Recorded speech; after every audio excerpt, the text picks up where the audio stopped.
ಆತ್ಮೀಯ H16 news ಅರ್ಥಾತ್ ತೇಜಿತರಾಮ್ ನ್ಯೂಸದ ವೀಕ್ಷಕರೇ, ನಾನು ನಿಮ್ಮವ ಎಂ ಆಯುಧ ಮಲ್ಲಪ್ಪ ಜೊತೆಯವರು. ತಾವು ಈಗ ಸುದ್ದಿಗಳ ಲೋಕಕ್ಕೆ ಎಂಟ್ರಿ ಹೊಡಿತಾ ಇದ್ದೀರಿ. ಈ ಸುದ್ದಿಗಳನ್ನು ಪ್ರತಿಯೊಂದು ನೋಡೋ ಜೊತೆಗೆ ನಿಮ್ಮ ಅಭಿಪ್ರಾಯಗಳನ್ನು ಹಂಚ್ತಾ ಇರಿ. ಯಾಕಂದರೆ ಈ ಸುದ್ದಿಗಳು ನಿಮಗಾಗಿ, ನಿಮ್ಮ ಬದುಕಿಗಾಗಿ, ನಿಮ್ಮ ವೈಚಾರಿಕೆಗಾಗಿ, ನಿಮ್ಮ ತಿಳುವಳಿಕೆಗಾಗಿ ಅನ್ನೋದು ನಿಮಗೆ ಗೊತ್ತು.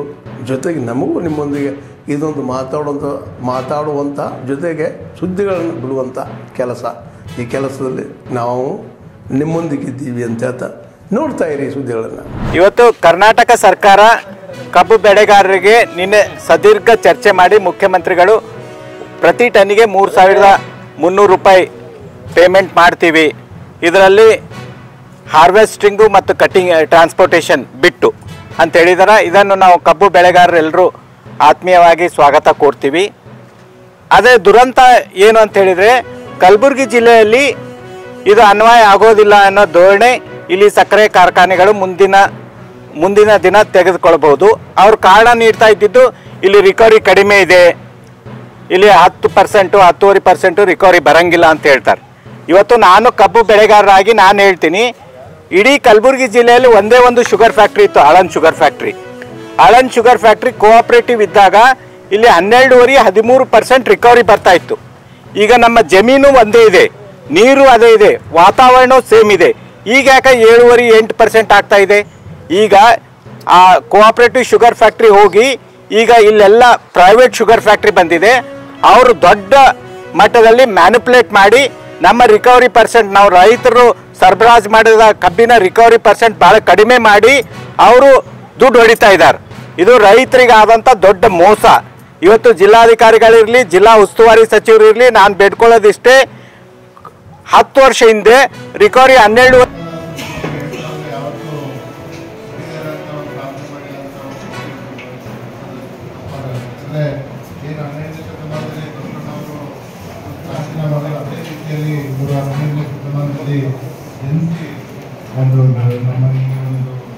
ಒಂದು ಸಂದೇಶನ ಕೊಟ್ಟಿದೆ. ಆ ಮುಖಾಂತರ ನಾವು ಅಂಕದಾಸರು ಹೇಳಿದಂತೆ ಕುಲಕುಲದಿಂದ ಒಳಗಾಡಿದರೆ ಖಂಡಿತವಾಗ್ಲೂ ಇವತ್ತು ಏನು ಇವತ್ತಿನ ಪರಿಸ್ಥಿತಿಯಲ್ಲಿ ಯಾವ ರೀತಿಯಲ್ಲಿ ನಮ್ಮ ಸಮಾಜ ಹೋಗ್ತದೆ ಅದಕ್ಕೆ ಭವಿಷ್ಯ ಅವರನ್ನು ಸರಿ ಮಾಡ್ತಿದ್ದವರು ನನ್ನ ಭಾವನೆ. ಯಾಕಂದರೆ ಇವತ್ತು ನಾವು ನೋಡಿದ್ವಿ ಇಲ್ಲಿ ಯಾವಾಗ ಯಾವ ಥರ ಏನಾಗ್ತಿದೆ ಅನ್ನೋದನ್ನು ನಾವು ಎಲ್ಲರೂ ನೋಡ್ತಿರೋದ್ರಿಂದ ಭವಿಷ್ಯ ಮುಂದೆ ಹಾಕೋದಂತ ಇರೋ ಒಂದು ಸಂದೇಶಗಳು ಇವತ್ತು ನಾವು ನೋಡಿಸ್ಕೊಂಡ್ರೆ ಖಂಡಿತವಾಗ್ಲೂ ನಮಗೆ ಶಾಂತಿ ನೆಮ್ಮದಿ ಇರೋಕ್ಕೆ ಅವಕಾಶಗಳಿದೆ ಭಾವಿಸಿದ್ರು. ಸೊ ಹಂಗಾಗಿ ಏನು ಕನಕದಾಸರಿಗೆ ನಂದೀಶವರು ಉತ್ತರವಾಗಿ ಇಲ್ಲಿ ಒಂದು ಬಂದಂಥ ಸಮಯದಲ್ಲಿ ಅವರು ನೋಡಿದಾಗ ಕನಕದಾಸರಲ್ಲಿ ಕವಿತೆಗಳ ಮುಖಾಂತರ ಅಂದರೆ ಅವರ ಹಾಡ ಮುಖಾಂತರ ಅದಕ್ಕೆ ಒಂದು ಅರ್ಥನ ಕೊಟ್ಟಿದ್ರು. ಜೊತೆಗೆ ಅವರ ಜೀವನದ ಸಾರ್ಥಕತೆಯನ್ನು ಹೊಂದಿದ್ದಾರೆ ಅದು ತಪ್ಪಾಗಲ್ಲ. ಇವತ್ತು ಕನಕದಾಸ ಜಯಂತಿಯ ನಾವು ಉನ್ನತ ಸಮಯದಲ್ಲಿ ಬಹಳಷ್ಟು ಹೆಚ್ಚಾಗಿ ಕನಕದಾಸ ಹಾಕೊಂಡಂಥ ಮಾರ್ಗದರ್ಶನಗಳೇ ಖಂಡಿತವಾಗಿ ಬರ್ತಾ ಇರ್ತದೆ. ಇವತ್ತು ಏನು ಎಲ್ಲರೂ ಸೇರಿ ಕನಕದಾಸ ಜಯಂತಿ ಇದೇ ರೀತಿ ಕಾರ್ಯಕ್ರಮಗಳಾಗಲಿ, ಅವಕಾಶಗಳಾಗಲಿ ಅಂತ ಒಂದು ಒಳ್ಳೆಯ ಕಾರ್ಯಕ್ರಮಕ್ಕೆ ನಾನು ಕರೆದು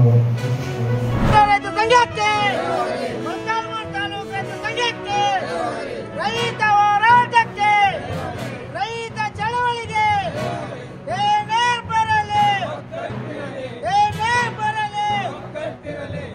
ಹಳ್ಳಿಗಳಿಗೆ ಇಲ್ಲೊಂದೇ ಅಲ್ಲ, ಎಲ್ಲ ಕಡೆನೂ ಬಳ್ಳಿ ಹಬ್ಬಿದ್ದಾವೆ, ಲೈನ್ ಜಗ್ಗಿದ್ದಾವೆ ಅಂದ್ರೆ ಈವರೆಗೂ ಕೂಡ ಯಾರು ಕಿವಕಾಕಂತ ಇಲ್ಲ. ಅದಕ್ಕೋಸ್ಕರ ಅಧಿಕಾರಿಗಳು ಎಚ್ಚೆತ್ತುಕೊಂಡು ರೈತರನ್ನ ಕೇವಲವಾಗಿ ಮಾತಾಡ್ದಂಗೆ ನಿಮ್ಮ ಜವಾಬ್ದಾರಿ ನೀವು ಕೆಲಸ ಮಾಡಿದ್ರೆ ನಾವು ಯಾಕೆ ಬರ್ತೀವಿ ಇಲ್ಲಿ? ನಾವು 5 ವರ್ಷದಿಂದ ನಾವು ಇಲ್ಲಿ ಇಲಾಖೆ ಮುಂದೆ ಬಂದಿಲ್ಲ. ಈಗ 1 ವರ್ಷ 2 ವರ್ಷದಿಂದ ನಮಗೆ ರೈತರಿಗೆ ಅನಾನುಕೂಲ ಆಗೈತೆ. ಕರೆಂಟ್ ಸರಿಗೆ ಬರ್ತಾ ಇಲ್ಲ, ಬಳ್ಳಿ ಹಬ್ಬಿದ್ದಾವೆ, ಎಲ್ಲ ಭೂಮಿಗೆ ಹೋಗುತ್ತೆ ಕರೆಂಟ್ ಅಂತ ಅವರೇ ವಿಜ್ಞಾನಿಗಳು ಹೇಳ್ತಾರೆ ಅಂತ ಹೇಳ್ತಾರೆ, ಆದ್ರೆ ಕೆಲಸ ಮಾಡ್ತಿಲ್ಲ. ಅದಕ್ಕೋಸ್ಕರ ಬೇಜವಾಬ್ದಾರಿ ಮಾತಾಡದಲ್ಲೇ ರೈತರ ಹತ್ರ ಸೌಜನ್ಯವಾಗಿ ನಡ್ಕೊಳ್ರಿ. ನೀವು ರೈತರ ಮಕ್ಕಳೇ, ನೀವೇನೇನು ಫಾರಿನಿಂದ ಬಂದಿಲ್ಲ, ಅಮೆರಿಕದಿಂದ ಬಂದಿಲ್ಲ, ರಷ್ಯಾದಿಂದ ಬಂದಿಲ್ಲ. ನಾವು ನಿಮ್ಮನ್ನು ಕೇಳಕ್ಕೆ ಬರ್ತೀವಿ, ನೀವು ಆಯ್ತು ಮಾಡ್ತೀವಿ ಅಂದರೆ ಮುಗಿದೋಯ್ತು. ರೈತರನ್ನ ಬೇಕಾಬಿಟ್ಟಾಗಿ ಮಾತಾಡಬೇಡ್ರಿ. ರೈತರನ್ನೇನನ್ನ ನೀವು ದಂಗೆ ಎಬ್ಬಿಸೋದಾದ್ರೆ ಇವತ್ತೇನು ಉತ್ತರ ಕರ್ನಾಟಕದಲ್ಲಿ ಕಬ್ಬು ಬೆಳೆಗಾರರು ಹೆಂಗೆ ದಂಗೆ ಎದ್ದಿದ್ದಾರೆ. ಒಂದಲ್ಲ ಒಂದು ದಿವಸ ನಮ್ಮ ಚಿತ್ರದುರ್ಗ ಜಿಲ್ಲೆಯಲ್ಲಿ ರೈತರು ಕರೆಂಟ್ಗೋಸ್ಕರ ದಂಗೆ ಎದ್ದೇಳ್ತಾರಂತ ನೀವು ಮಾತ್ರ ಮರಿಬೇಡ್ರಿ. ರೈತರು ಸುಮ್ಮನೆ ಇರ್ತಾರೆ, ಎಷ್ಟುವರೆಗೆ ಸುಮ್ಮನೆ ಇರ್ತಾರೆ ಅಂತಂದರೆ ಅವ್ರು ತಾಳ್ಮೆ ಕಳ್ಕೊಂಡ ಮೇಲೆ. ಅವತ್ತು ಉತ್ತರ ಕರ್ನಾಟಕದಲ್ಲಿ ರೈತರು ತಾಳ್ಮೆ ಕಳ್ಕೊಂಡಿದ್ದಾರೆ, ಇಲ್ಲಿ ಕೂಡ ತಾಳ್ಮೆ ಕಳ್ಕೊಂತ ಇದ್ದಾರೆ.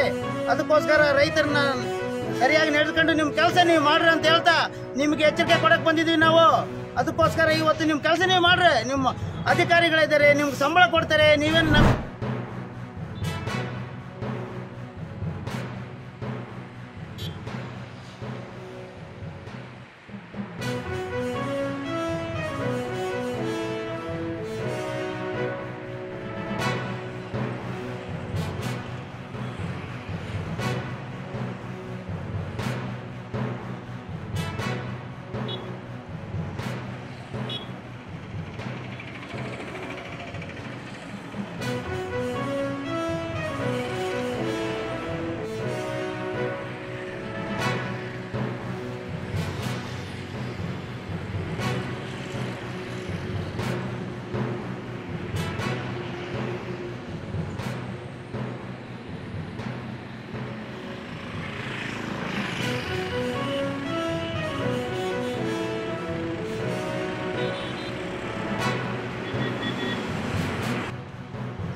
ಆತ್ಮೀಯರೇ, ಎಲ್ಲ ಸುದ್ದಿಗಳನ್ನು ನೋಡಿದ್ರಲ್ಲ, ಏನು ಅನಿಸ್ತು ನಿಮಗೆ?